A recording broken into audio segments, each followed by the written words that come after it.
and the table tips up, what may be viable and workable for me at that particular moment in terms of that table may be different than you, because maybe I'm trying not to have the table fall on me and you're trying not to have your coffee spill in your lap, or on it, so that our understandings and our constructions might be relative to the particular events, and that's a fairly mundane example, but when you get to more abstract examples, it'll be similar. So I often guess when people start saying, oh, you're a willy-nilly relativist, I get confused because I say, well, no, I don't just believe anything.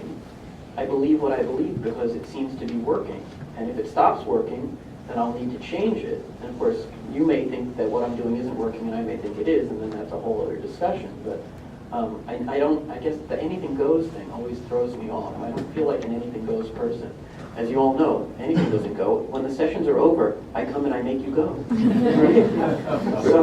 So I don't know. What do you Relativism as to the perspective we have of an object it is of a different order than thinking that some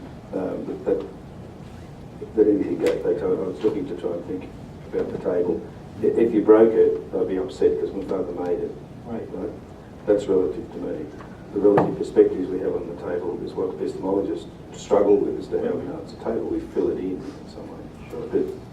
But psychology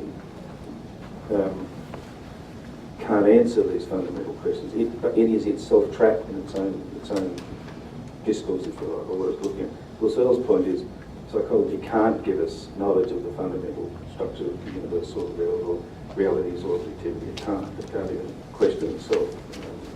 And you could witness people agreeing here at these sorts of conferences of the psychophysics, the surveys, the reification concepts which we all reject. It dazzles psychology for a long time. So relativism, in some sense of anything goes, is what I'm talking about, not a perspectival relativism. Because what we then do is to say, well, you see it that way, Jay sees it that way, we agree it's a table. Let's get on to something than that table. But in the radical constructivist perspective, I mean, and I'd be curious as to what you think, and then maybe when we go to Q&A, what other people think in terms of personal construct psychology. Because I don't see radical constructivism and PCT as that different on this, but I think other people may. But if my understanding of radical constructivism fits with yours, Jay, this table, we don't know it, we know our understanding of it. Does that sound fair? First, I'd like to say his father makes very nice Yeah, excellent table. Thank you very much. It's lovely. Things are distinctions in language. So if no language, no things. I don't know, is that it may be that I'm thinking of this in terms of, like von Glasersfeld says that, and I know I'm not supposed to do that because Bill doesn't like it when we say somebody else said something, but I'm going to do it anyway because I'm just not knowledgeable enough otherwise. That we don't know the table itself, but we have a representation of the table, an understanding of the table that's internal to us. So the table perturbs or triggers or invites us to understand it a particular way, and then we do that based on our structure. So yes, the table forms part of the medium within which we exist. The example I've been using when trying to explain some of this to people is when you're in college and you're up late at night talking to your friends and having deep conversations, and one of you has a cat, and somebody in the room says, "Hey man, does the beer bottle look the same to the cat as it does to us?" You know that conversation, you usually have it about 3 a.m. and then you go on about it for 2 hours. And in some ways that fits with the radical constructivism. The cat's eyes are built differently. Its whole biology is somewhat different than human. So we don't know, I mean, the cat experiences the table based on its structure, and all it knows is what its structure tells it about the table. And at some point in that conversation you actually get to humans. Well, if the cat sees the table different than you, because how do I know that you see the table the same as me? Right, and then we get into that. And then eventually you all pass out, so it doesn't go anywhere further. But that's very interesting to me, this idea that we know things via our structure. And I guess that to me also seems to fit very nicely with a lot of things in personal construct psychology. And I think it can fit with social constructionism, but it's a little bit more complicated. I'm listening to this conversation and I'm thinking, I'm not really interested in finding out what are basic human purpose in life or the basic way to help people. I like Wittgenstein's question, how do we go on together? And that's what I see that we're doing moment to moment, Sure. is working things out.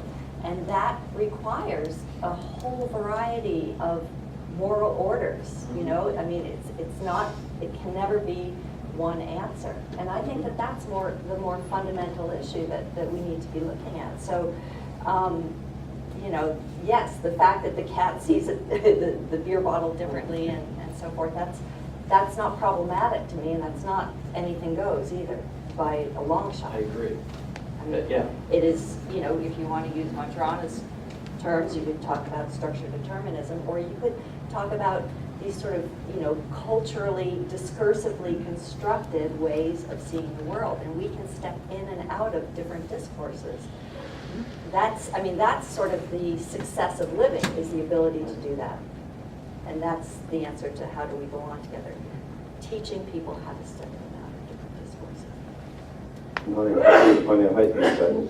What's I that? hate this table. It's And the I worst hate my father as well. Is the discourse of mathematics different in Yugoslavia, in Czechoslovakia, in Russia, in England, in Australia, in America? 2 + 2 is 4, 180 degrees constitute the sum of the angles of the triangle. There are certain foundational, fundamental, objective realities which discourses aside will be the same. Or you're pretty bizarre if you say 2 + 2 is 7.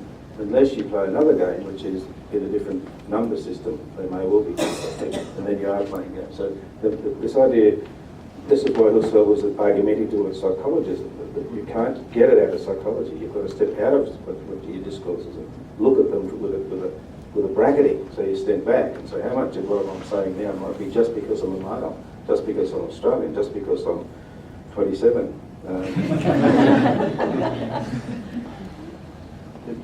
Well, I mean, I guess what I want to say is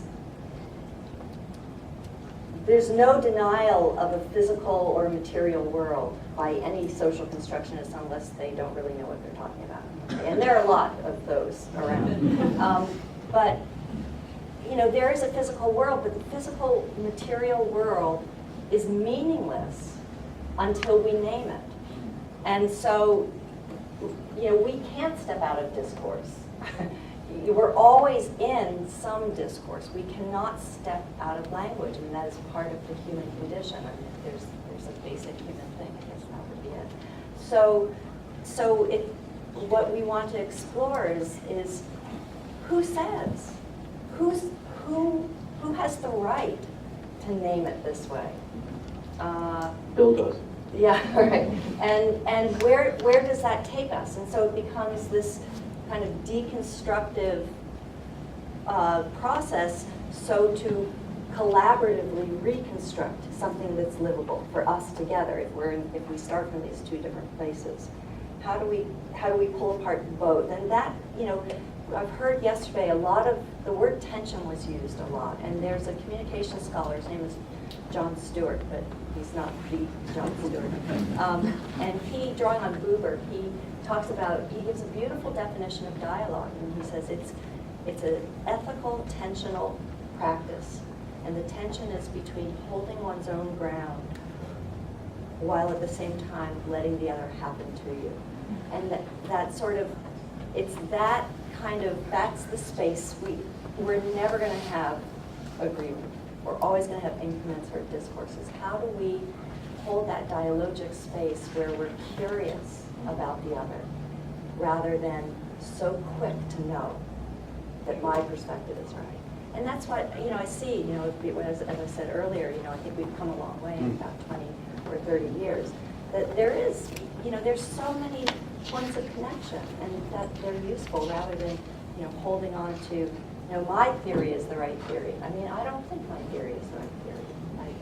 It's a way of being in the world.